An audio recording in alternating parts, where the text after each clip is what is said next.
बिस्मिल्लाहिर्रहमानिर्रहीम, अस्सलाम वालेकुम। मैं हूं सैयद अनवारुल हसन और आप देख रहे हैं प्रोग्राम सच तो यह है पीटीवी न्यूज इस्लामाबाद स्टूडियो से।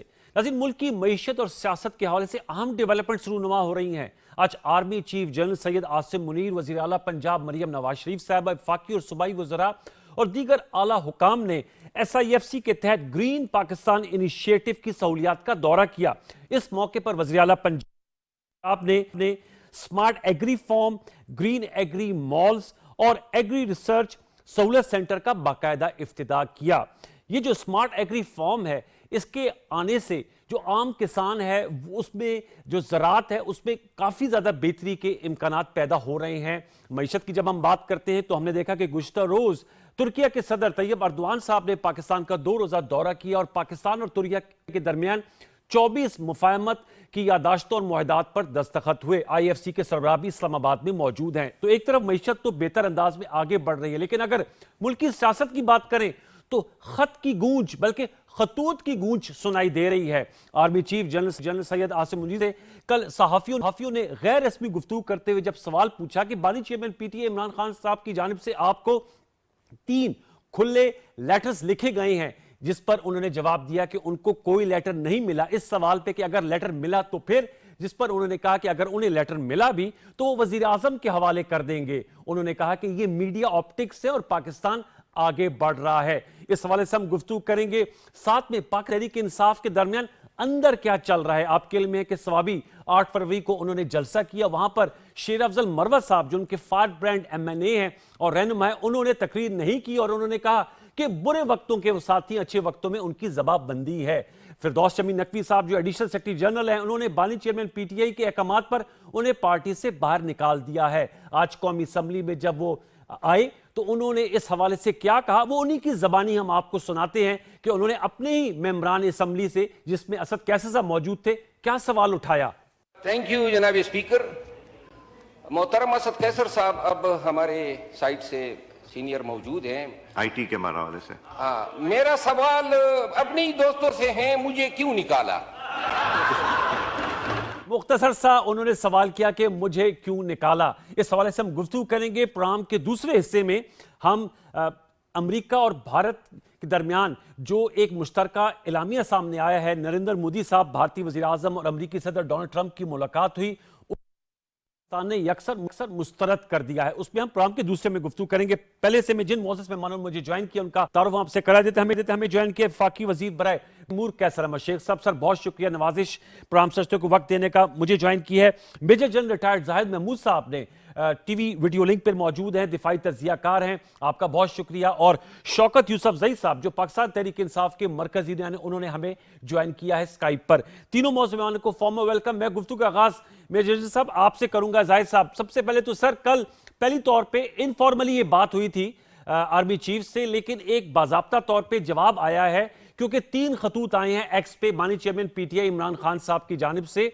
ओपन लेटर्स हैं जिसमें उन्होंने अपनी बात को दोहराया है और वो एस्टेब्लिशमेंट से कह रहे हैं कि वो अपनी पॉलिसियों पर नजरसानी करें। उनकी मौजूदा पॉलिसियों से अवाम और फौज के दरमियान खलीज बढ़ रही है, जिस पर आर्मी चीफ का कहना था उन्हें कोई खत नहीं मिला और अगर मिला तो वो वजीर आजम को दे देंगे और ये मीडिया ऑप्टिक्स है। क्या कहेंगे जनरल साहब? जी देखें, बिस्मिल्लाहिर्रहमानिर्रहीम। अनवार, पहले तो बहुत शुक्रिया इनवाइट का। मैं तो फिर वही बात रिपीट करूंगा कि पाकिस्तान की जो फ़ौज है, जब वो डेमोक्रेटिक गवर्नमेंट्स इस्टेब्लिश हो गई है, यहाँ पर एक गवर्नमेंट मौजूद है, तो और आइन और कानून के मुताबिक पाकिस्तान की फ़ौज जो है वो एक सबसर्विएंट इदारा है जी इसी गवर्नमेंट का। और इस कॉन्टेक्स्ट में चीफ ऑफ आर्मी स्टाफ ने बड़ा क्लियरली, ये पहला मौका नहीं, उससे पहले भी बहुत दफ़ा बता चुके हैं। इवन जब पेशावर में मीटिंग भी हुई थी PTI के साथ, जो एपेक्स कमेटी की मीटिंग थी, उसकी भी जो रिपोर्ट्स आई हैं उसमें भी उन्होंने बड़ा क्लियरली कहा है कि आपके जो पॉलिटिकल मसाइल हैं, जो आपके कॉन्स्टिट्यूशनल पॉलिटिकल मसाइल हैं, उनका हल गवर्नमेंट नहीं निकालना है जी। देखिए, चीफ ऑफ आर्मी स्टाफ एक इदारे के सरबराह ज़रूर हैं, लेकिन वो इसी गवर्नमेंट के ज़ेरे उनके एक सबसर्विएंट इदारे के सरबराह हैं जी। और पास्ट में जब PTI के चेयरमैन भी पाकिस्तान के प्राइम मिनिस्टर थे, उस वक्त की फ़ौज के भी सरबराह एक सबसर्विएंट के तौर पर उनके अंडर कमांड काम कर रहे थे। अब खैबर पख्तूनख्वा में इनकी हुकूमत है, वहाँ पर भी जब फ़ौज काम करती है तो वो अपने चीफ मिनिस्टर के जो अहकामात होते हैं, या समझ लें कि जो ऑपरेशनल ड्यूटीज़ दे रही हैं, वो आइन के मुताबिक ही वहां पर दे रही जी। हैं। तो जितने भी पॉलिटिकल मसाइल है मेरे ख्याल में वो गलत तरफ देख रहे हैं कि वहां से उनका हल मिलेगा। इनके जो खतूत हैं प्रॉब्ली इनके मल्टीपल पर्पस हैं, वो इंटरनेशनल कम्युनिटी को बताना चाह रहे हैं अपने साथ जो उनकी बीत रही है, उनके हालात उन्होंने बताए हैं, वो सही है या गलत है ये तो मैं नहीं जानता, बट वट एवर वो एक्चुअली पाकिस्तान की इस्टेब्लिशमेंट के ऊपर, पाकिस्तान की गवर्नमेंट के ऊपर एक प्रेशर बढ़ाना चाहते हैं। लेकिन आई थिंक एक कांस्टेंट पॉलिसी के साथ उनको रिस्पांस जो मिल रहा है वहां से, वो सिंपली यही है कि उनके मसाइल का हल हुकूमत वक्त के पास है जो फेडरल में है, और उनको उन्हीं से कांटेक्ट करना होगा। और अनवार साहब, ये पाकिस्तान के लिए भी बहुत बेहतर होगा कि पाकिस्तान के जो डेमोक्रेटिक इश्यूज हैं या डेमोक्रेसी से रिलेटेड इश्यूज हैं या जो पॉलिटिकल इश्यूज हैं खास तौर पर, उनका हल पॉलिटिकल फोर्सेस नहीं निकालना है और उनको आपस में ही बात करनी चाहिए।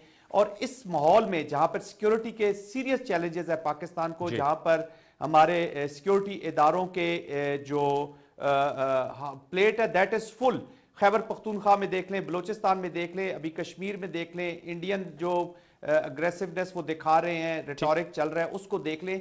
तो आई थिंक फौज को जिस काम पे वो लगी हुई है वो already their plate is full, उसको उसी तरफ मुतवज्जो रहने दें और अपने जितने पॉलिटिकल मसाइल हैं वो पॉलिटिकल लोग बैठकर ही हल करें, तो ये बहुत बेहतर होगा। उन्होंने 3 खत लिखे हैं, वो 10 खत और भी लिखेंगे तो मुझे नहीं लगता कि वहां से कोई जवाब आएगा। शौकत यूसुफजई साहब आप हैं सर हमारे साथ, अस्सलाम वालेकुम। वालेकुम सलाम। शौकत साहब, मेजर जनरल जाहिद महमूद साहब की आपने गुफ्तगू सुनी, मैं आपसे जानना चाहूंगा, आप खुद एक पॉलिटिकल वर्कर हैं, पॉलिटिकल रहनुमा हैं, वो कह रहे हैं कि हमारी जो काम है वो और प्लेट इज फुल, आपके जो मसाइल है उनका हल हुकूमत की तरफ है, यानी कि कैसर अहमद शेख साहब जिस हुकूमत के फाकी वजीर हैं उनसे रब्ता कारी करें। तो वहां से मुज़ाकरात आप लोगों ने खत्म कर दिए, अब खतूत पे खतूत लिखे जा रहे हैं और जनरल जाहिद साहब कह रहे हैं कि 3 खत लिखे हैं, 10 भी लिखे हैं, जवाब वही है जो कल आर्मी चीफ ने दिया कि ना वो खत मिला है ना वो पढ़ेंगे, वजीर आजम के हवाले कर देंगे। शौकत साहब, ये पॉलिसी कारगर साबित नहीं हो रही ओपन लेटर्स की? बिस्मिल्लाहिर्रहमानिर्रहीम, बहुत शुक्रिया। देखिए, ये कभी भी आर्मी चीफ को खत नहीं लिखा जाता, लेकिन चूंकि आपने देखा कि इलेक्शन में इस तरह है जैसे आप 2 बंदों का मुकाबला हो और एक बंदा टांग खींच के एक को गिरा दे, दूसरे को ऊपर बिठा दे और फिर कहे कि आप अपना मसला खुद हल करें। ठीक है, क्या इलेक्शन के अंदर सबने देखा कि हमारे साथ क्या हुआ, हमारे साथ जो ज्यादतियां हुई, जो इलेक्शन कमीशन ने किया, सबने देखा। और उसके बाद जो 8 फरवरी को रिजल्ट आया, इसके बावजूद कि ज्यादतियां हुई, फिर भी आवाम ने वोट दिया तहरीक इंसाफ को। सबसे बड़ी अक्सरियत पार्टी बनकर भी तहरीक इंसाफ आई है, फिर भी उसको दीवार से लगाने का सिलसिला जारी है। उनके लोग वर्करों को गिरफ्तार किया गया, उनको जेलों में डाला गया, उनके साथ जो कुछ हो रहा है, तो वो फिर जो है ना वो डिमांड करता है कि जिसकी वजह से ये हुकूमत बनी है, जिसकी वजह से हुकूमत खड़ी है, तो फिर उसी तरफ खत लिखा जा सकता है ना। तो 3 फरवरी को आपने 8 फरवरी 2024 की बात की, पहला खत जो है ओपन लेटर है वो 3 फरवरी 2025 को लिखा गया, तो इतनी देर बाद ये ख्याल आया और it took almost an year to pen down a letter, और वो भी ओपन लेटर जो कि एक्स पे पोस्ट होता है। देखिए, इमरान खान एक कौमी लीडर है, उन्होंने अपने आप को साबित भी कर दिया। उन्होंने तमाम मसाइल का मुहासबा किया है और खत में उसका निचोड़ दिया है। अच्छा। और इसका वे आउट भी बताया। और आज अगर इसको सर्फ नजर किया जाता है, उस खत को नहीं पढ़ा जाता और ये कहा जाता है कि हमें इससे कोई सरोकार नहीं, लेकिन मैं आपको ये बात बताऊं कि तारीखदान जब तारीख लिखेगा ना तो इन खतों का जिक्र जरूर होगा। तो तारीख के लिए लिखे जा रहे हैं खत? नहीं, हाँ। तारीख के लिए नहीं लिखे जा रहे हैं, ओके, लिखे जा रहे हैं मुल्क के मसाइल के हल के लिए। लेकिन अगर कोई नहीं करता तो आज भी हमें याद है ना सारी चीजें जो चली जाती है, उसकी इन्हीं खतूत पे आप देखेंगे किताबें लिखेंगे लोग। ओके, क्योंकि इमरान खान जेल के अंदर है, उन्होंने अपने लिए एनआरओ नहीं मांगा, ठीक। वो पार्टी मुश्किल में है, उन्होंने अपनी पार्टी के लिए रिलीफ नहीं मांगा है। उन्होंने सिर्फ ये कहा है कि जिस तरह फौज गैर सियासी है और गैर सियासी रहना चाहती है, उनकी सपोर्ट तो नहीं होनी चाहिए ना। अगर वो सपोर्ट करेगी तो इसका मतलब ये कि जो गैर जमहूरी अंदाज में जो हुकूमत बनी है, तो फिर तो जमहूरी निजाम नहीं पलट सकता। लेकिन सर उसमें तो मैं कैसर साहब के पास जाऊंगा, लेकिन आप हुकूमत की जो लेजिटिमेसी को चैलेंज कर रहे हैं, उनको ही आपने रिटन डिमांड्स भी दी थी, यानी उनको लेजिटिमेसी को मानकर ही डिमांड्स दी जाती है ना, जो 3 नशिस्तें हुई थी। बारकैफ ये एक तजादी नुक्ता है। ये चूक के देखें, किसी न किसी मसले का वे आउट होता है, और ठीक। हमने वो करके भी देख लिया। जब हम बैठ गए तो जो उनका रवैया था वो भी आपके सामने। सर रवैये पे आते दोबारा, मैं आपकी मौजूदगी का फायदा उठा के जरा कैसर शेख साहब से जानना चाहूंगा। कैसर शेख साहब, आपने गुफ्तगू सुन ली शौकत यूसुफजई साहब की। आप माशाल्लाह चिन्योट से मुंतखब होकर हैं, लेकिन वो आपके इंतखाब को लेजिटिमेसी को नहीं दे रहे। आपसे जानना चाहूंगा क्या कहेंगे। उन्होंने कहा कि हम इसलिए खत लिख रहे हैं क्योंकि आप लोगों से नाउमीद हो गए हैं। अलबत्ता जाहिद साहब की जो बात में बड़ा वजन है, खुद माशाल्लाह मेजर जनरल रिटायर्ड है, वो कह रहे हैं फौज एक सबसर्विएंट इदारा है, अगर बात करनी है तो आप लोगों से करें। क्या कहेंगे कैसर साहब? बिस्मिल्लाहिर्रहमानिर्रहीम। देखिए, ये तो कितनी बार सैयद अनवारुल हसन आपसे बात हो चुकी है कि डायलॉग ही एक सिर्फ ऑप्शन है जिसके बगैर कोई कभी भी कोई मसला हल नहीं हो। जंगें हुई, बड़ी बड़ी जंगें हुई, हमारी अपनी इंडिया के साथ जंगें हुई, जंग अजीम के बाद भी बैठना पड़ा ना, तो ये हम इनको आसान सा इनके पास रास्ता है। ये कभी ख़त लिखते हैं आर्मी चीफ को, कभी कहते हैं कि नहीं इस्टेब्लिशमेंट बीच में हमारे मसाइल का हल निकाले, उन्हीं को तनकीद करते हैं, फिर उन्हीं से बात करते हैं, उन्हीं को सारे इल्ज़ाम देते हैं। कल मैं वहाँ मौजूद था, वहीं था, खड़ा था जब आर्मी चीफ से सवाल किया गया मीडिया वालों ने, तो उन्होंने ये कहा कि मेरे पास तो कोई ख़त नहीं आया, और अगर कोई ख़त आएगा तो मैं प्राइम मिनिस्टर को भेज दूंगा। ये तो बिल्कुल सिंपल है। जैसे अभी मेजर जनरल जाहिद साहब ने कहा कि इस फौज एक सब सर्विएंट इदारा है और वो हुकूमत के मातहत है, तो यही चीफ मिनिस्टर है वहाँ सूबे KPK के, इनकी हुकूमत है PTI की, उसमें भी उनके जो बातचीत होती है, जो आइनी और कानूनी बात है, वो फौज उसके वहाँ भी खिदमत कर रही है। तो फौज का तो ये मैंने पहला मुल्क देखा है। मैंने कोई 50-55 मुल्कों में बड़ा एक्सटेंसिव विजिट करता रहा हूँ। मैं किसी दुनिया के मुल्क में ये नहीं देखा कि अपनी इस्टेब्लिशमेंट से आप उनके मुखालिफ पॉलिटिक्स कर रहे हैं। मुझे बताइए कि फ़ौज तो हर जगह है, उनका काम डिफेंस करना है, और वो बड़ी खदमात दे रहे हैं। जिस किस्म की मुख्तलिफ हमारे यहाँ कोई के जो इंसिडेंट होते हैं, जो कैद होता है, जो कोई ज़लज़ले आते हैं, सारी चीज़ों में वो तो दिन रात अपनी अपनी खदमात दे रहे हैं। और इस वक्त भी जो दहशत गर्दी है वो शहादतें कबूल कर रहे हैं, और हमारे जवान बड़ी कुर्बानियाँ दे रहे हैं। बजाय कि हम उनको अप्रिशिएट करें, उनकी हौसला शिकनी करने का, और फिर उनका काम सियासी है ही नहीं। सियासी काम अब डायलॉग का है, हमारा सियासी काम है। हम बैठे हैं, ये हमारे दोस्त हैं, ये भी इलेक्ट हुए हैं, हम भी इलेक्ट हुए हैं, और ये जो जिस जगह ये जीते हैं ना उसका जिक्र नहीं करते। मसलन फैसलाबाद डिवीजन से मेरा तल्लक है, 4 ज़िले हैं, चिन्योट, जंग, टोबा टेक सिंह और फैसलाबाद डिस्ट्रिक्ट से हैं 4। इसकी 18 MNA की सीटों में से 15 सीटें ये जीत गए हैं। हमने तो यही देखा अपने इलाकों में, हर जगह तो ये जीत रहे हैं, और 3 सीटें सिर्फ मुस्लिम लीग नवाज ने जीती हैं। अब मुझे बताइए कि इनको वहाँ तो कोई इतराज़ नहीं, जहाँ भारी अक्सरियत से जीत गए, और वहाँ कैसे जीत गए फिर ये? बाकी जगह मेरे ही हल्के के साथ वाली राणा जो सनाउल्लाह की सीट थी, वो मुस्लिम लीग के पंजाब के सदर थे, मेरे साथ वाला हल्का है, वो हार गए वहाँ से, और उन्होंने खुशी से अपनी शिकस्त को कबूल की है। कोई भी इलेक्शन देखिए, कोई 1970 से लेके अभी तक कोई हुआ जिसमें ये कहा गया हो कि बिल्कुल क्लीन इलेक्शन है। हाँ, बिल्कुल इनके कई जगह इनकी वजन होगा इनकी दलीलों में, मैं कोई टोटल झुटला नहीं रहा, लेकिन ये 2018 में हम कहते रहे इनसे कि इलेक्शन का खोल दें कोई हमें, और इन्होंने ये कहा कि हम असम्बली की हम एक कमेटी बना देते। अब हम भी इनसे यही कह रहे हैं, चलो अगर इनको ये कबूल नहीं है तो बैठे ना। प्राइम मिनिस्टर साहब कैबिनेट मीटिंग में कह चुके हैं कि आइए बैठिए, सारे मामलात को डिस्कस करते हैं। अब वो डायलॉग, अच्छे खासे डायलॉग हो रहे थे, इन्होंने अच्छा किया कि डायलॉग पे आ गए थे। अब वो बगैर हमारा जवाब, इन्होंने रिटर्न कोई अपने डिमांड्स दी 28 तारीख को। वो कहते हैं आप लोग संजीदा नहीं थे सर। जो शौकत यूसुफजई साहब ने पहले भी हमारे शो में कहा था कि हम लोग तो बैठे थे, अभी भी कह रहे, लेकिन आप लोगों की संजीदगी पे डाउट कास्ट कर रहे थे कि शायद संजीदा नहीं थे। अभी मैंने आपसे कहा ना कि वर्ल्ड वार से ऊपर तो कोई, उसके बाद भी सही कह रहे हैं, ये एक छोटी छोटी बात को लेकर रुस जाते हैं, नाराज हो जाते हैं। अच्छा, रुस जाते हैं। आपका मुल्क है, अपने मुल्क के लिए आपने जो इलेक्ट हुए हैं तो आपने जिम्मेदारियां कबूल की हैं। पब्लिक को ये कह के आए हैं कि हम सर्व करेंगे, हम बेहतर यहाँ तालीम देंगे, हम रोजगार के मौके देंगे। कर क्या रहे?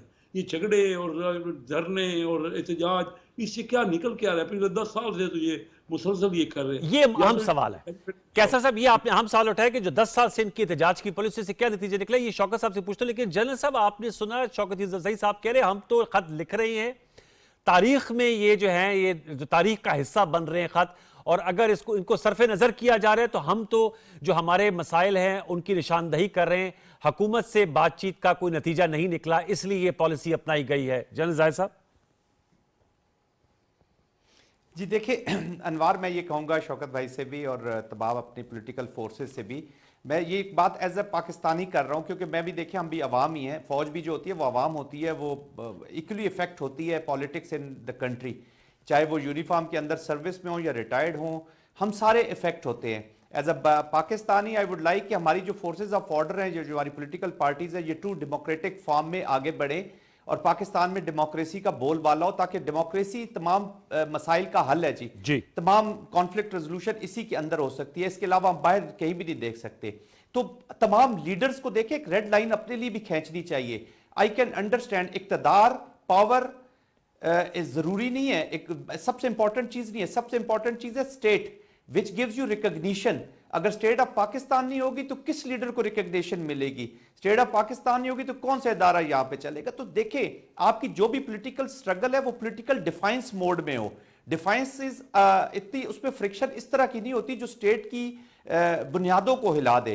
पॉलिटिकल डिफाइंस पुरअमन होती है। पॉलिटिकल डिफाइंस में आप डेमोक्रेटिक एक्टिविटीज करते हैं, लेकिन आप जब फ्रिक्शन मोड में जाते हैं तो फिर जब स्टेट के साथ आप लड़ते हैं और अपने वोटर्स को भी अनफॉर्चुनेटली या फॉलोअर्स को भी अनफॉर्चुनेटली लड़ाने वाले मोड में ले जाते हैं, तो स्टेट कमजोर होती है और जीत फिर किसी और की होती है जो बाहर बैठा होता है। आपने एक पॉलिटिकल स्ट्रगल शुरू करते हैं, आप एक बातचीत करते हैं, आप एक लेटर लिखते हैं।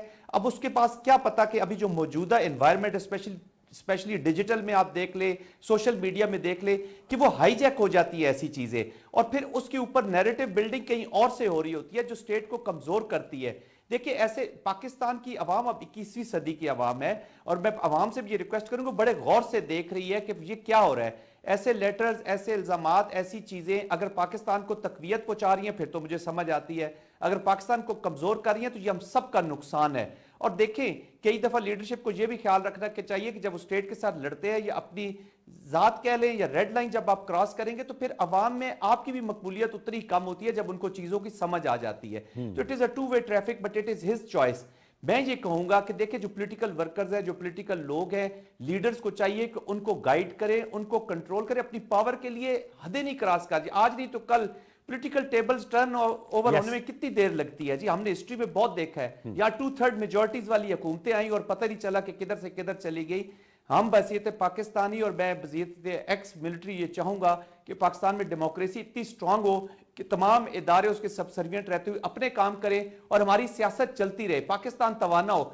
दुनिया पे जरा नजर दौड़ाइए, मिडल ईस्ट किधर पहुंच गया अनफॉर्चुनेटली, हमारे इस रीजन के हालात अफगानिस्तान की वजह से किधर हैं, और दुनिया तरक्की कर रही है, कोलैबोरेशन कर रही है, अलायंसेस क्रिएट कर रही है, इकोनॉमिक अलायंसेस कर रही है, आगे बढ़ रही है। तो ये उतनी जितनी जिम्मेदारी हुकूमत की है उतनी जिम्मेदारी अपोजिशन की है। ये अपोजिशन केपीके में हुकूमत में बैठी हुई है और दूसरे अपोजिशन में बैठे हुए हैं, तो ये हम किसके सामने अपने आप को नंगा कर रहे हैं और वल्लरबल कर रहे हैं? सियासत होती रहेगी, सियासत चलती रहेगी। ये आपने नुक्ता उठाया। शौकत यूसुफ ज़ई साहब, आपने सुना जनरल जाहिद साहब कह रहे हैं कि ये जो ओपन लेटर आप लोग एक्स पे लिखते हैं, इसमें जो मीडिया ऑप्टिक्स हैं ये उनके लिए लिखा जा रहा है और इससे पाकिस्तान का जो इमेज है वो डिस्टॉर्ट हो रहा है, उस पर जक पहुंच रही है। तो और दूसरा उन्होंने कहा कि इख्तलाफ अपनी जगह, फ्रिक्शन नहीं होने चाहिए। आपसे मैं जानना चाहूंगा, जाहिर बात है आप एक सियासतदान होने के साथ तक आपका साफियाना पस मंजर भी है। कल आर्मी चीफ ने भी ये कहा कि ये मीडिया ऑप्टिक्स के लिए है, ये चालें हैं। तो सर, ये अगर खतूत भी हैं तो वैसे तो सियासतदानों से ही अगर राब्ताकारी करें तो बेहतर है। आपका तो सारा बयानिया यही है कि जो सियासत है वो सियासतदानों का फोटे होना चाहिए, और अगर आपको कोई मसाइल हैं तो उसके लिए आप पॉलिटिकल पार्टी से रजू करें, जैसे आप लोग कर रहे हैं अपोजिशन से। मौलाना फजल रहमान साहब से आपके लाख इख्तलाफात सही, उनसे आप लोग ताल्लुकात इस्तेवार कर रहे हैं। महमूद खान चकजई साहब, शाहिद खाकान अब्बासी साहब, यही शाहिद खाकान अब्बासी साहब जब हुकूमत में थे, कैसर शेख साहब की जमात में, तो आप लोगों की बहुत दूरियां थी। मुझे याद है शाहमूद कुरैशी साहब हाथ नहीं मिला रहे थे जब इन्होंने लीडर ऑफ द हाउस का इलेक्शन जीता था। तो सर, उस तरफ ही रजू करें। क्या कहेंगे शौकत साहब, मीडिया ऑप्टिक्स और ये जो सियासतदानों से राब्ताकारी के हवाले से? देखिए, क्योंकि जब इख्तिलाफ होता है ना तो फिर हर चीज मुखालिफ की बुरी लगती है, उसमें अच्छाई भी तलाश की जा सकती है। और इमरान खान ने उन खतूत के अंदर क्या लिखा है, इसी फौज की तारीफ की है और इसी फौज की जो कुर्बानियां हैं उसको उजागर किया है, और फिर ये भी कहा है कि हम अपनी फौज के साथ हैं। तो मतलब ये कि उस तरफ तो कोई ऐसी बात उन्होंने नहीं की कि सिर्फ ये जरूर कहा है कि जो हुकूमत बनी है उसके पास अवामी मैंडेट नहीं है, अवाम ने इनको मुस्तरद किया है। जब अवाम ने इनको मुस्तरद किया है तो फिर उसको सपोर्ट देकर और हुकूमत बनाकर फिर उसके साथ खड़े होना और दूसरी जो पार्टी जो जीत कर आई है उसको दबाना, और अगर वो हुकूमत दबा रही है तो उस हुकूमत का साथ देना, तो उस तरफ इशारा किया कि इससे खलीज बढ़ती है। क्योंकि इस वक्त अवाम पीटीआई के साथ खड़ी है और वो 8 फरवरी को साबित हो गया है कि अवाम है पीटीआई के साथ। तो मतलब वो कहने का मकसद ये कि वो इस बात से इनकार नहीं है, फौज की कुर्बानियों से भी इनकार नहीं है, और हम तो हमेशा कहते हैं कि हमारी फौज है। अब बदकिस्मत ये है कि इससे फायदा कौन उठा रहा है? फौज और पीटीआई के दरमियान इतनी खलीज बढ़ रही है या इख्तिलाफात बढ़ रहे हैं, तो उससे फायदा किसको मिल रहा है? नून लीग को मिल रहा है, पीपल्स पार्टी को मिल रहा है। लेकिन अभी आप कैसर शेख साहब आपके साथ बैठे हैं, वो कह रहे हैं कि इस पॉलिसी से आपको कुछ टेंजेबल आउटकम नहीं मिल रहा है, इसको कोई हासिल असूल नहीं है। शौकत साहब, ये जो पॉलिसी आप लोगों ने अपनाई हुई है एहतजाज की, उनका वर्ल्ड वॉर के बावजूद भी लोग टेबल पे बैठकर ही मसले हल करते हैं ना। देखिए, सियासत में जरूरी नहीं है कि आपको फौरन हासिल असूल मिल जाए। सियासत के अंदर बैठ भी होती है और कोशिशें भी होती हैं, और जाहिर है हमने वही कोशिशें की हैं जो एक जमहूरी पार्टी कर सकती है। अब बदकिस्मती से इससे पहले एहतजाज को बुरा नहीं समझा जाता था, लेकिन आज अगर हम एहतजाज करते हैं तो हम दहशतगर्द हैं, हम इंतशारी हैं। दूसरी तरफ आप देखें ना कि इन्होंने कौन सी मईशत को बेहतर किया है? क्या लोग वाकई पाकिस्तान आकर इन्वेस्टमेंट करने लगे या पाकिस्तान? कल तुर्की के सदर आए थे, वो 24 मुआहदात कर गए सर। जी, मुआहदे तो होते रहते हैं ना, मुआहदे तो अल्हम्दुलिल्लाह पाकिस्तान है, कोई वो तो नहीं है, कोई अच्छा बनाने रिपब्लिकन तो नहीं है ना, पाकिस्तान है। पाकिस्तान की अपनी अहमियत तो है, लेकिन ये कि मैं ये कह रहा हूँ कि मईशत का हाल क्या है? जो इतने दावे हो रहे हैं ना कि मुल्क तरक्की कर रहा है, मैं उस तरक्की वाले मुल्क की बात कर रहा हूँ कि ट्रिब्यून की रिपोर्ट है कल वाली कि 147 टेक्सटाइल मिलें बंद हो गई पंजाब में, जो आपके सबसे बड़ा एक्सपोर्ट का जरिया है। तो एक्सपोर्ट आपकी कम हो गई। आपने 430 बिलियन रुपए रिकवरी में बिहार ने कम रिसीव किए जनवरी तक। तो मुझे समझ नहीं आ रही कि तरक्की कौन सी तरह, हाँ कर्जे लेके तरक्की हुई है ये जरूर मैं देख रहा हूँ। कर्ज जरूर लिए 27,000 अरब का कर्जा लिया है 2 सालों में। अब कौम अगर पूछे कि ये 27,000 रुपए कहाँ लगे तो कोई जवाब नहीं है। तो ये पूछे ना असेंबली में, ये सवाल आप नहीं पूछते, आप लोग जो है वो बहुत पूछे मेरे भाई, लेकिन इसका जवाब नहीं होता है। वो कहते हैं ये मोटरवे बने हैं, तो भाई मोटरवे तो कब से बने? अच्छा, इस मुद्दे पे तो अब ये हो गया कि गरीब पे चलना माल हो गया है। इतना टैक्स उस पर लगा दिया है कि अब गरीब आदमी सोचता भी नहीं है कि मैं मोटरवे पे चलूं। तो आपने तो वो हक भी लोगों से छीन लिया। तो देखिए, आप जब इलेक्शन में रिजल्ट के चेंज करेंगे ना, फिर उंगलियां उठेंगी। ठीक है, ये अहम नुकता है। शौकत साहब, मैं आप दोबारा लौट के आऊंगा, एक छोटा सा वक्फा लेना है, हमने एक छोटी सी ब्रेक लेनी हुई है, कमर्शियल ब्रेक है, छोटी सी ब्रेक शामिल करते हैं। मैं शुरू कैसर शेख साहब को नुक्ता नजर लेना चाहूंगा, क्योंकि कल इन्होंने जैसे कहा तुर्की के जब सदर है तो ये मौजूद थे, ये काबीना का हिस्सा हैं। मैं इनसे इस हवाले से जवाब लूंगा, और शौकत यूसुफ ज़ई साहब से। शेर अफजल मरवत साहब का भी हमने पूछना है कि वो क्या माजरा है, वो नारा लगा रहे हैं मुझे क्यों निकाला आज कौमी असम्बली में। ये सब कुछ एक ब्रेक के बाद, वक्फा ले लीजिए।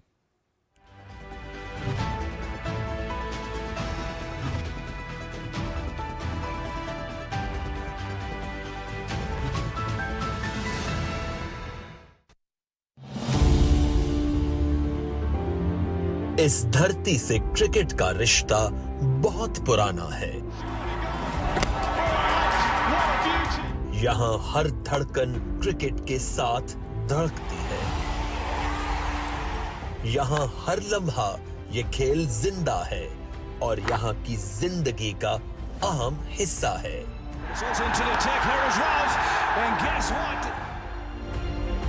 इस धरती ने इस खेल को चैंपियन खिलाड़ी दिए हैं।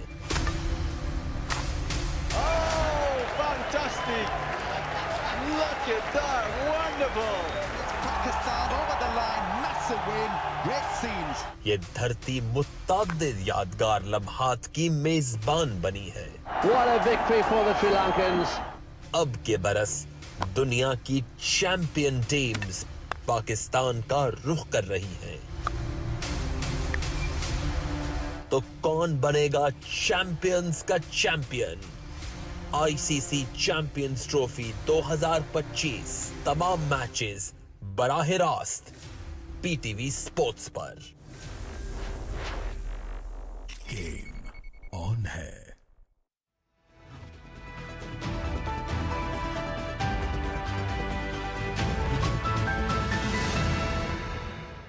जी वेलकम बैक। कैसर शेख साहब, पहले इसका जवाब दीजिएगा, मईशत के हवाले से शौकत सही साहब कह रहे हैं कोई रोजी पिक्चर नहीं है, हालात को इतने बेहतर नहीं है, कर्जाजात में इजाफा हो रहा है और अब तो महंगाई इतनी है कि मोटरवे पे चलना भी महाल है। सर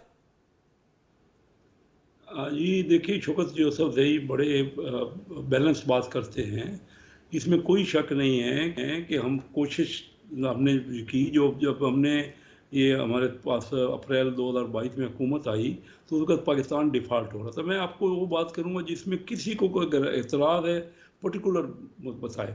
हम डिफ़ॉल्ट का शिकार थे, सारी दुनिया में प्रेडिक्शन हो रही थी कि श्रीलंका की तरह पाकिस्तान की मईशत भी डिफ़ॉल्ट हो जाएगी, क्योंकि इन्होंने कर्ज़े भी लिए, कर्ज़े अभी भी लिए जा रहे हैं। मैं कोई उसमें कोई ये नहीं कह रहा कि इन्होंने भी लिए, हमारी हुकूमत भी ले रही है, पहली हुकूमतें आई उन्होंने भी कर्ज़े लिए।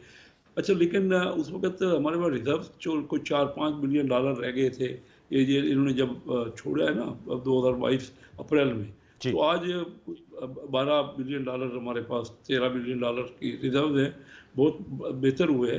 करेंसी हमारी जो पिछले 1.5 साल से स्टेबल है, कोई किसी किस्म के डॉलर, और इसमें कोई सबके सामने है ना डॉलर और पाकिस्तान की करेंसी का जो रेट है, क्योंकि पहले तो हमने स्टेबलाइज करना था, इशारिये बेहतर करने थे, हमारी एक्सपोर्ट बढ़ रही है और इनके कहने के बावजूद बार बार ये कह रहे हैं कि रेमिटेंस ना भेजो। लेकिन ना क्या मुल्क की तरक्की की बात कर रहे हैं, जब खुद ये कहते हैं, कभी कोई सोच भी सकता है, मैं सोच ही नहीं सकता कि कोई लीडर ये कहे कि अपने मुल्क में लोगों को अपने कहे कि पैसा ना भेजो। उसके बावजूद इस जनवरी में भी 3 बिलियन डॉलर की रेमिटेंस आ गई है, तो 35 अरब डॉलर हो जाएगी रेमिटेंस हमारे। ये नहीं बहुत बढ़नी चाहिए, लेकिन पहले से कोई 25% ज़्यादा है। इसी तरह आपका जो इंटरेस्ट रेट है, पॉलिसी रेट 22% से 12% हो गए, तो ये इंडिकेटर्स हैं और इसमें कोई शक नहीं कि हमारी ग्रोथ नहीं बढ़ रही। मैं यूसुफ ज़ई साहब से ये इत्तफाक करूँगा कि कोई कहें कि एकदम बड़ी तरक्की हो गई है, लेकिन पहले ये इंडिकेटर्स होने थे, जो हालात थे, लोगों का तो जहन हो गया था कि पाकिस्तान से बाहर पैसा ट्रांसफ़र किया जाए, और अभी पाकिस्तान में इन्वेस्टमेंट की अपॉर्चुनिटी हो रही है। IFC पहली बार मेरी यादाश्त में बहुत अरसे बाद वो आए हैं, वो कहते हैं कि हम हर साल 2 अरब डॉलर जो है वो इन्वेस्टमेंट के लिए देंगे, उसमें SME सेक्टर भी शामिल है जो कि इंजन ऑफ ग्रोथ होता है। फिर आप देख रही है कि IMF की जो MD ने जो हौसला अफजा बातचीत की है अभी पिछले 3-4 दिन पहले हमारे प्राइम मिनिस्टर से दुबई में, वो कहते हैं कि हमें बड़ी तवक्को से ज़्यादा आपने बेहतर मैनेज किया है और मेहनत की है और इकानमी को दुरुस्त हिम्मत की तरफ किया है, और हम आपको पूरा सपोर्ट कर रहे हैं, हम आपको और फर्दर सपोर्ट करेंगे। कई चीज़ों में उन्होंने रिलैक्सेशन भी दी है, जो सख्त पाबंदियाँ थी उसमें भी रिलैक्स की, लेकिन हम सबको मिल के, लेकिन ना इन्होंने जो क्रिएट किया हुआ है ना शौकत भाई, क्योंकि अब अगर आप माहौल ही ऐसा बनाएं, अगर मुल्क में पॉलिटिकल स्टेबिलिटी नहीं हो, तो फिर कैसे कोई बाहर की इन्वेस्टमेंट इतनी ज्यादा आएगी जितनी आनी चाहिए। एग्जैक्टली ये अहम नुकता उठाया कि अगर स्टेबिलिटी होगी तो इन्वेस्टमेंट आएगी। मैं जल्द साहब आपके पास आता हूं। ये नेगेटिव पॉलिटिक्स छोड़ दें, आइए बैठे, मैं तो इनको कह रही इनके फायदे की बात कर रहा हूँ। मैं एज ए पॉलिटिशियन, मैं कोई ट्रेडिशनल पॉलिटिशियन तो नहीं हूँ, आप मुझे जानते हैं, मैं बिजनेस से पॉलिटिक्स और Karachi chamber, Lahore chamber, Faisalabad chamber, इन सब चैम्बरों के हमने मेरे फैमिली ने वहाँ पे लीड किया, तो मैं ना इनको एक मुखलिसाना इनसे मेरी कोशिश होगी, मैं इनसे दरख्वास्त करूँगा, आइए बैठिए मुल्क के मफाद में। हम ये कोई हार और जीत नहीं हो रही कि कौन किसकी बात ज़्यादा मानी जा रही है, किसकी कम मानी जा रही है। I agree with you. लोगों की जीत है। अगर हम कोई भी मसला आपस में कर लेंगे, मुल्क इनका भी है हमारा भी है, इन्होंने भी हुकूमतों में रहना है, हमने भी रहना है, अगर मुल्क ही बिगड़ रहा है जिस तरह सूरत बन रही है और बड़ी मुश्किल से उसको स्टेबल किया गया Fair enough. और अब इनको शौकत- चाहिए जी कि सर। मिल के इसको आगे बढ़ाएं। इनका जो मामलात है उसको भी सॉर्ट आउट करना चाहिए, मैं एग्री करता हूँ। Okay. जो इनको शिकायत है हाँ वो उसको लाजमी करना चाहिए। आप हमेशा कहते हैं you always show grace. Shaukat साहब मैं फिर जनरल साहब आपको सके, शौकत साहब ये शेर अफजल मरवत साहब का सर क्या मामला है? आपके मईशत का आपने बुराइयां बताई, उन्होंने सारी अच्छाइयां बता दी। अब ये मुझे बताएं, शेर अफजल मरवत साहब ने आज नारा लगाया मुझे क्यों निकाला, वो आप लोगों से मुखातिब है तो क्यों निकाला सर? देखें उन्हें नहीं समझ आ रही मुझे क्यों निकाला। पार्टी का डिसीजन है, डिसिप्लिनरी एक्शन लिया गया है, उनको शोकाज नोटिस दिए हैं, 3 शोकाज नोटिस दिए। मेरे ख्याल जो सियासत समझते हैं वो भी शायद रिवायती सियासतदान नहीं है, तो इसी वजह से शायद गलतियां की उन्होंने।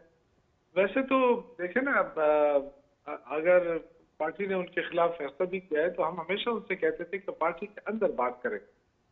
तो जब आप मीडिया के ऊपर चले जाते हैं, आज भी उन्होंने जो किया वो ठीक नहीं किया। अगर पार्टी ने निकाला है तो पार्टी को एग्जिस्ट। लेकिन पार्टी के चेयरमैन कह रहे हैं मुझे नहीं मालूम, बैरिस्टर गौर साहब, शहरयार अफरीदी साहब कह रहे हैं, अली अमीन गंडापुर साहब सिफारिश कर रहे हैं, तो पार्टी में क्या ये ग्रुप बंदी है? क्या वजह है कि वो कह रहे हैं कि जी हम बानी चेयरमैन पीटीआई को गलत तस्वीर पेश की गई है? शानदाना गुलजार साहबा की मैंने गुफ्तगू सुनी, तो क्लैरिटी नहीं है ना पार्टी के अंदर कि क्यों निकाला इनको। देखिए उनकी तो मैंने भी हिमायत की है, दरअसल मेरा क्लास फेलो है, लेकिन जाहिर है पार्टी नहीं को। अब पार्टी ने क्यों निकाला है, पार्टी उसमें जो डिसिप्लिनरी एक्शन जब लेती है पार्टी, तो बाकायदा जो शोकाज नोटिस जारी होता है उसमें सारे रीजन लिखे होते हैं। अच्छा, तो क्या होता है पार्टी में, वो जो जब शोकाज नोटिस मिलता है उसका जवाब दिया जाता है। अब आई डोंट नो कि शहराज मरवत ने वो जवाब दिया है या नहीं दिया है। अगर दिया है तो फिर उसका क्या हुआ, क्योंकि हमें मेरे इल्म में नहीं। आपको मौका मिला था सवाबी में तकरीर करने का, उनको गिला यह था कि उनको सवाबी में तकरीर नहीं करने दी गई। देखिए मेरे भाई, मैं कब से हूँ पार्टी में, 96 से हूँ। जी बिल्कुल। मुझे कितने मौके मिलते हैं जलसों में, मुझे तो आज तक कभी इस्लामाबाद में जलसे में कोई तकरीर का मौका ही नहीं दिया गया। क्या मैं तकरीर नहीं कर सकता? मैं जो है ना अपने सवाबी में मुझे कहाँ जगह मिली। लेकिन देखें, अगर आप दिल पे लेते हैं एक बात तो वो तो एक अलग चीज है, यानी आप हमेशा कहें कि जी मुझे फ्रंट पे ही रखें, ठीक, तो ये तो सियासी जमातें होती है, कभी आप बैकफुट पे जाएंगे, कभी फ्रंट पे रहेंगे, कभी तो सियासी जमातों का अपना एक वो होता है, तरीकाकार होता है कि आपको किस टाइम किस पोजीशन पे खिलाना है। ठीक है। तो इनको वेट करना चाहिए। फिल वक्त इनको जो है वो टीम से निकाला गया, अब ये नहीं मालूम कि इनको किस पोजीशन पे खिलाना है। जनरल जाहिद साहब, सर आपसे जानना चाहूंगा, ग्रीन पाकिस्तान इनिशिएटिव की भी बात की है, मैं चाहूंगा उस पर भी आप रोशनी डालेंगे, क्योंकि शौकत इज़्ज़त साहब का ये कहना है कि मुल्क की मईशत में कोई सुधार नहीं है।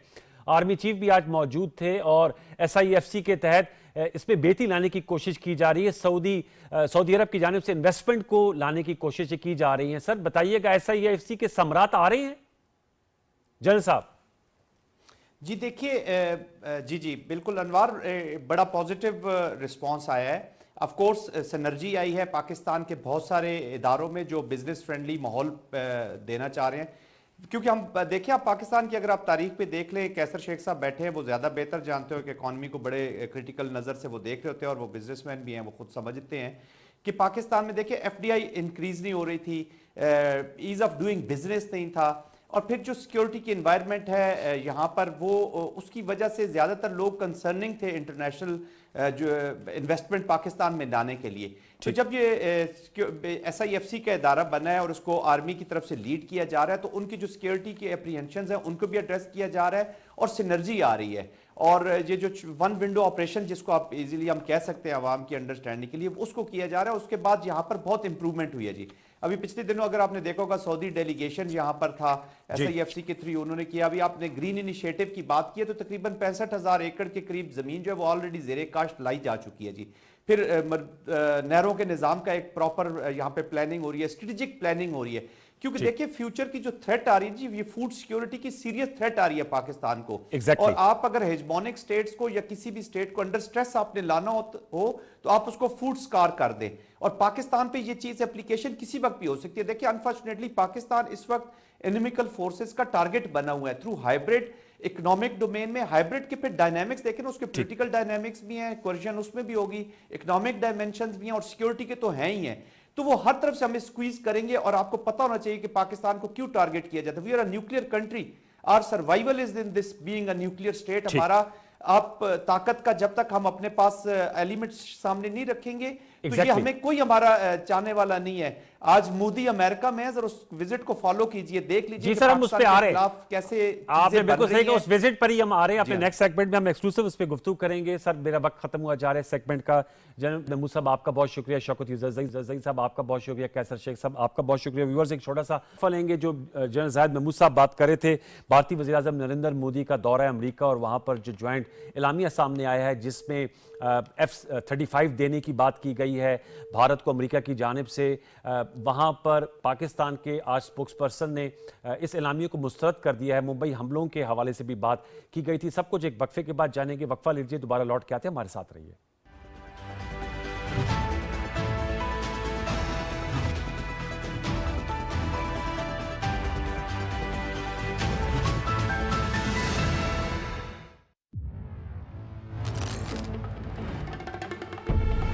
लाला संभल के, हर तरफ खतरा है।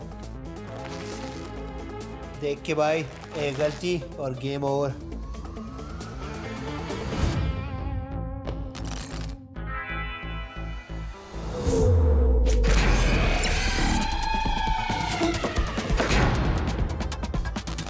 Can you do this, हार्दिक? ये चैंपियंस का गेम है। It's all on the line.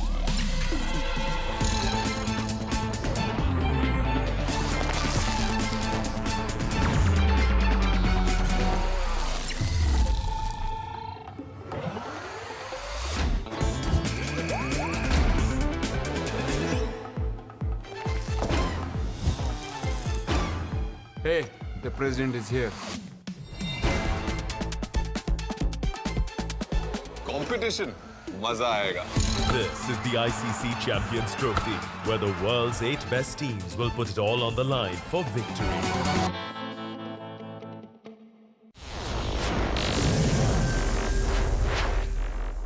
Game on है.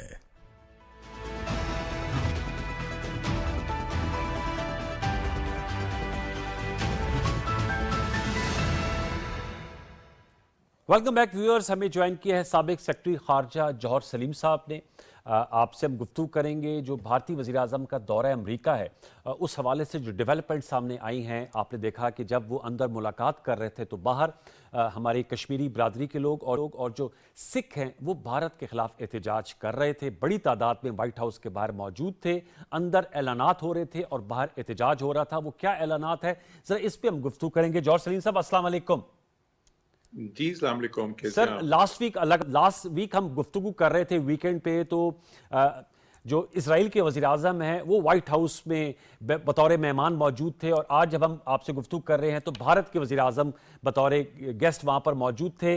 मुश्तरका प्रेस टॉक भी हुई है, ऐलानात भी सामने आए हैं। हमारे फॉरेन ऑफिस ने इस एलामिया को मुस्तरद किया है। F-35 लड़ाका तैयारे समेत जदीद दिफाई आलात जो है फराहमी का ऐलान किया गया है अमरीकी सदर डोनाल्ड ट्रंप की जानिब से। मुंबई हमलों में जो है वो कहा गया है कि जिन्होंने करवाए हैं उनके खिलाफ जो US है वो भारत को सपोर्ट करेगा। हवालगी का भी मुतालबात को सपोर्ट दी गई है। क्या कहेंगे इस दौरे में, आपका क्या टेक अवे है? ये जो मुलाकात थी, आप समझते इससे मतलूबा नताइज हासिल हुए हैं भारत को? और जो पाकिस्तान का मौकफ है, पाकिस्तान ने इन मामलात पे अपनी गहरी तशवीश का इजहार किया है। जो इतने हाई टेक तैयारे जो हैं वो भारत को देने का ऐलान किया गया है।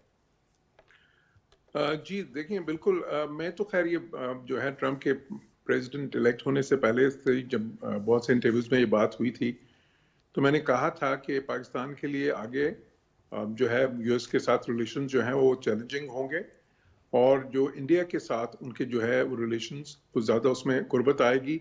और ये जो so called Indo Pacific strategy जिसको वो कहते हैं, जिसमें भारत को एक कलीदी अहमियत हासिल है कि वो काउंटर वेट होगा चाइना का, तो उसकी वजह से वो बहुत ज़्यादा उनके दरमियान ताउन और भी बढ़ेगा। तो ये मैं कहता रहा हूँ। अब ये जो है बहुत ही क्लियर इंडिकेशन है उसी चीज़ की। एक तो खैर इजराइल तो उनके लिए बहुत ही अहम है, तो वो नॉर्मली वो पहले ही होते हैं मिलने में, बट भारत के वजीर आजम को इतनी जल्दी वहाँ पे बुलाना, ट्रंप को अभी जो है अपनी प्रेसिडेंसी अस्यूम किए कुछ हफ्ते ही हुए हैं और उसमें इतने ज़्यादा फार रीचिंग डिसीजंस इस मीटिंग में जो हुए हैं, तो बिल्कुल वो जो है हालांकि एक्सपेक्टेड था, बट फिर भी हमारे लिए एक लम्हा फिक्रिया तो है, क्योंकि उसमें देखें जो अगर हम सिर्फ जदीद टेक्नोलॉजीज की बात करें डिफेंस साइड पे, तो उन्होंने एक जो चीज़ की है जिसको कॉम्पैक्ट का नाम दे रहे हैं, कि उसमें यह है कि बेसिकली जो डिफेंस टेक्नोलॉजीज हैं, जो ट्रेड है, इन्वेस्टमेंट है, इनोवेशंस हैं, इन सारे एरियाज में वो कह रहे हैं कि बहुत ही तेजी से वो कैटलाइज करेंगे अपने रिलेशंस को, जिसको कहते हैं ना इंग्लिश में। तो वो फिर उसके बाद उन्होंने एक टारगेट और रखा है कि अपनी ट्रेड वो $500 बिलियन तक बढ़ाएंगे 10 सालों में।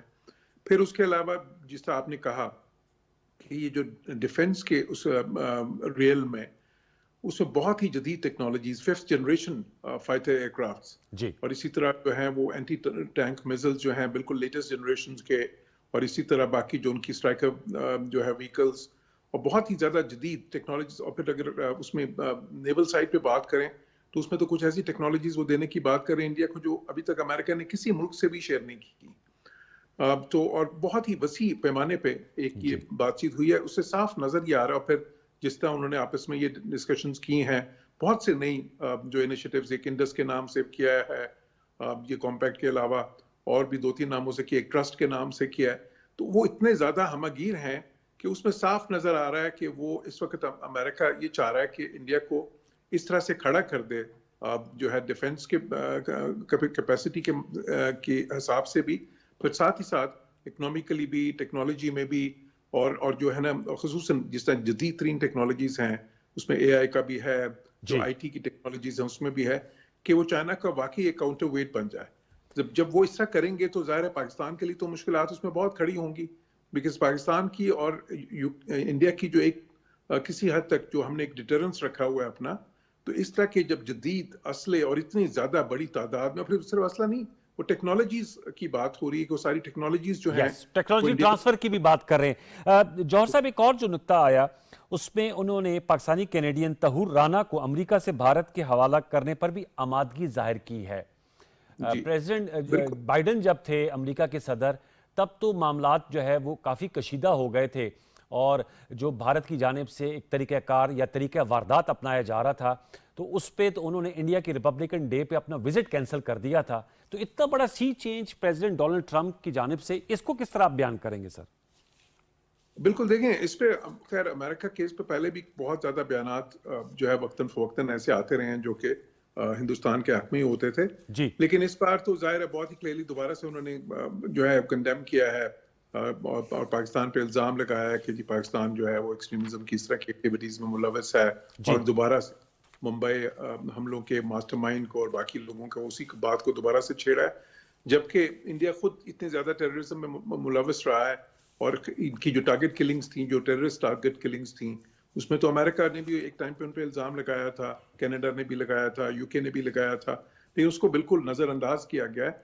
तो इससे साफ नज़र आ रहा है कि इस वक्त जो है, और ये बिल्कुल देखें ये वो चीज़ें हैं जो सारी हमने प्रिडिक्ट की हुई हैं, हमने फोरकास्ट की हुई हैं ये चीज़ें, जो मेरे जैसे लेकिन ये फास्ट स्पीड से होंगी, जैसे आपने कहा कि सदर ट्रंप को अभी आए 1 माह नहीं हुआ, 20 जनवरी को इनॉग्रेशन हुई थी, आज 14 फरवरी है, इतनी तेजी से ये तमाम चीजें होंगी, इसकी स्पीड की प्रेडिक्टेबिलिटी तो गालिबन नहीं होगी।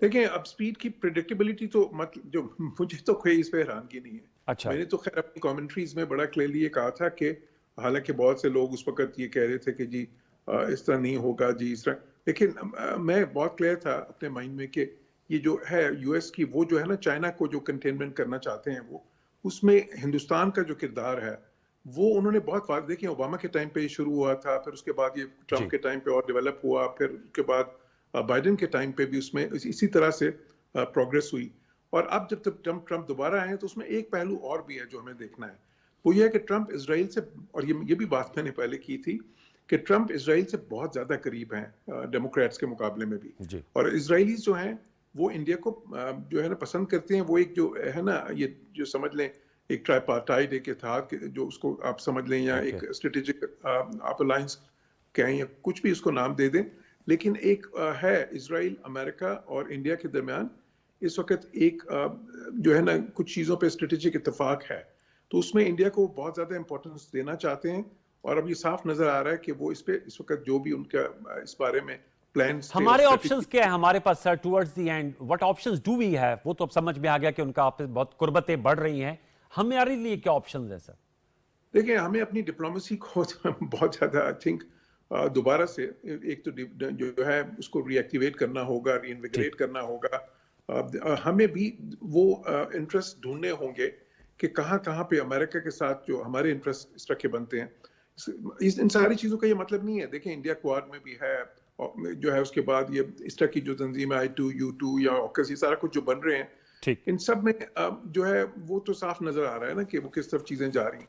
लेकिन इसका मतलब ये नहीं कि पाकिस्तान का बिल्कुल ही किरदार कोई खत्म हो गया खित्ते में और अमेरिका के लिए उसकी अहमियत बिल्कुल ही खत्म हो गई है। ओके, हमारी अपनी एक अहमियत है, हमें लेकिन उसको उजागर करना है। और हमें कोई इस तरह की जो कॉमनैलिटीज जो है ना, जो क्रिएट करनी है या जो ऑलरेडी हैं, उनको स्ट्रेंथन करना है। उनको स्ट्रेंथन करें सर। आपने हम नुकात उठाए, आई एम सॉरी हमारा बिल्कुल वक्त खत्म हो जा रहा है, but you have spoken your mind. बहुत शुक्रिया जॉर्ज सलीम साहब, साबिक सेक्रेटरी खारजा, हमसे गुफ्तगू कर रहे थे। वो बता रहे थे कि इस वक्त मौजूदा जो इंटरनेशनल सिनेरियो, बिलखसूस अमरीकी सदर डोनाल्ड ट्रंप के इक़्तिदार में आने के बाद, उस पर पाकिस्तान अमरीका ताल्लुकात में क्या गुंजाइश है, और जो भारत और अमरीका और इसराइल की कुर्बत है, उस पर अपना तजिया दे रहे थे। आपको बताते चलें, चूँकि हमने कश्मीर के हवाले से 5 फरवरी भी बनाते हैं यौम यकजहती कश्मीर, और आज कश्मीर ने मुजाहरा भी किया। कश्मीर पे एक पहली नेशनल वर्कशॉप का एहतमाम किया गया था, जिसमें मुख्तलिफ इशूज़ हाईलाइट किए गए थे। मुख्तलिफ ख्याल माहिरीन आए थे और उन्होंने जो हाइब्रिड वॉर है, 5th जनरेशन वॉर है, उसका कैसे मुकाबला किया जाए। 5 अगस्त का जो नरेंद्र मोदी का एकतरफा फैसला है, फिर इंडियन सुप्रीम कोर्ट में जो मामलात चले, उस पर क्या चैलेंजेस हैं, और इस्तेकाम कश्मीर और पाकिस्तान के लिए बुनियादी ढांचा क्या होना चाहिए। तो इसको किताबी शक्ल दी है रुदादे वफा में डॉक्टर अतौर रहमान साहब ने, जो वैसे तो कार्डियोलॉजिस्ट हैं, लेकिन उन्होंने इट्स अ गुड एफर्ट, उन्होंने इसमें इसको किताबी शक्ल दी है। मैं भी इस नेशनल वर्कशॉप का हिस्सा था, मैंने भी इसमें लेक्चर दिया, इसको ज़रूर पढ़िएगा। जो कश्मीर के बारे में मामलात को समझना चाहते हैं, दौरे हाजिर में जो चैलेंजेस है उसके तनाजुर में, it's a very useful read. Program सश्तो में हमने मुख्तलिफ नुकात पर गुफ्तगू की। अपना फीडबैक मुझे ज़रूर दीजिएगा। कल तक के लिए सैयद अनवारुल हसन और सश्तो के प्रोडक्शन टीम को इजाज़त दीजिए। अपना बहुत सा ख्याल रखिए। अल्लाह ने के बाद।